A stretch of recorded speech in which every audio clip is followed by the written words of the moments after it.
less delicate than the locust.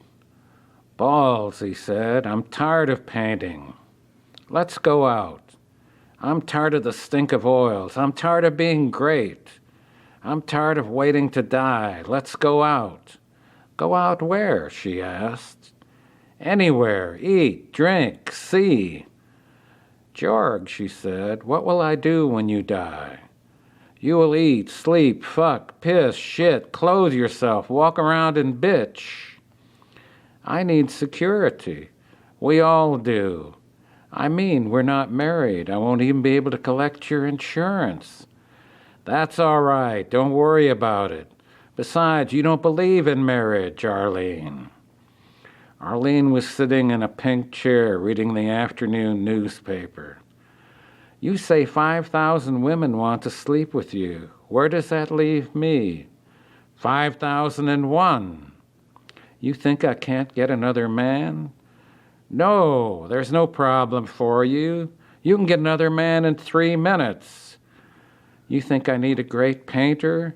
No, you don't. A good plumber would do. Yes, as long as he loved me. Of course. Put on your coat. Let's go out. They came down the stairway from the top loft. All around were cheap, roach-filled rooms, but nobody seemed to be starving. They always seemed to be cooking things in large pots and sitting around, smoking, cleaning their fingernails, drinking cans of beer, or sharing a tall blue bottle of white wine, screaming at each other, or laughing, or farting, belching, scratching, or asleep in front of the TV. Not many people in the world had very much money, but the less money they had, the better they seemed to live. Sleep, clean sheets, food, drink, and hemorrhoid ointment were their only needs. And they always left their doors a bit open. Fools, said Jorg as they walked down the stairway. They twaddle away their lives and clutter up mine. Oh, Jorg, Arlene sighed, you just don't like people, do you? Jorg arched an eyebrow at her, didn't answer. Arlene's response to his feelings for the masses was always the same, as if not loving people revealed an unforgiving shortcoming of soul. But she was an excellent fuck and pleasant to have around most of the time. They reached the boulevard and walked along, Jorg with his red and white beard and broken yellow teeth and bad breath, purple ears, frightened eyes, stinking torn overcoat, and white ivory cane. When he felt worst, he felt best. Shit, he said. Everything shits until it dies. Arlene bobbled her ass, making no secret of it, and Jorg pounded the pavement with his cane, and even the sun looked down and said, ho, ho. Finally they reached the old dingy building where Sergei lived. Jorg and Sergei had both been painting for many years, but it was not until recently that their work sold for more than pig farts. They had starved together. Now they were getting famous separately. Jorg and Arlene entered the hotel and began climbing the stairway. The smell of iodine and frying chicken was in the halls. In one room, somebody was getting fucked and making no secret of it.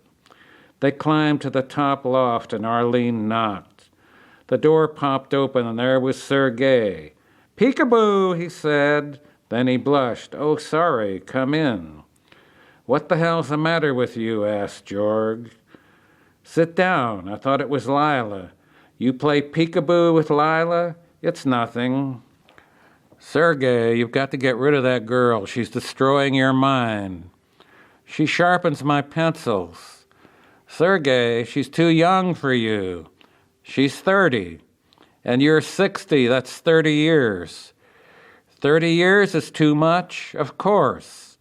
How about 20? Asked Sergei, looking at Arlene.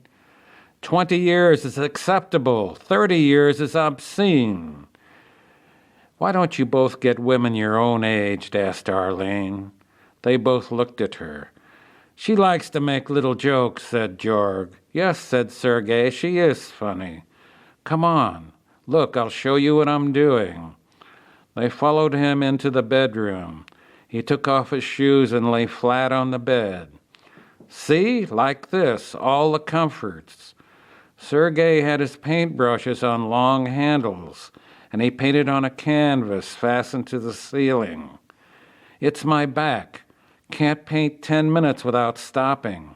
This way I can go on for hours. Who mixes your colors? Lila, I tell her. Stick it in the blue, now a bit of green. She's quite good. Eventually I might even let her work the brushes too. I'll just lay around and read magazines. Then they heard Lila coming up the stairway. She opened the door, came across the front room, and entered the bedroom. Hey, she said, I see the old fuck's painting. Yeah, said Georg. He claims you hurt his back. I said no such thing. Let's go out and eat, said Arlene. Sergei moaned and got up. Honest to Christ, said Lila, he just lays around like a sick frog most of the time. I need a drink, said Sergei. I'll snap back. They went down the street together and moved toward the Sheep's Tick. Two young men in their mid-20s ran up. They had on turtleneck sweaters. Hey, you guys are the painters, Georg Swenson and Sergei Morrow. Get the hell out of the way, said Sergei. Georg swung his ivory cane. He got the shoulder of the young man right on the knee. Shit, said the young man, you've broken my leg. I hope so, said Georg. Maybe you'll learn some damn civility. They moved on toward the Sheep's Tick. As they entered, a buzzing arose from the diners. The head waiter immediately rushed up, bowing and waving menus and speaking endearments in Italian, French, and Russian. Look at that long black hair at his nostrils, said Sergei. Truly sickening. Yes, said Georg, and then he shouted at the waiter, Hide your nose! 5 bottles of your best wine, screamed Sergei as they sat down at the best table. The head waiter vanished. You two are real assholes, said Lila. Georg ran his hand up her leg. 2 living immortals are allowed certain indiscretions. Get your hand off my pussy, Georg. It's not your pussy, it's Sergei's pussy. Get your hand off Sergei's pussy or I'll scream. My will is weak. She screamed. Georg removed his hand. The head waiter came toward them with a wagon and bucket of chilled wine. He rolled it up, bowed, and pulled one cork. He filled Georg's glass. Georg drained it. It's shit, but okay. Open the bottles. All the bottles? All the bottles, asshole, and be quick about it. He's clumsy, said Sergei. Look at him. Shall we dine? Dine, said Arlene. All you guys do is drink. I don't think I've seen either of you eat more than a soft-boiled egg. Get out of my sight, coward, Sergei said to the waiter. The head waiter vanished. You guys shouldn't talk to people that way, said Lila.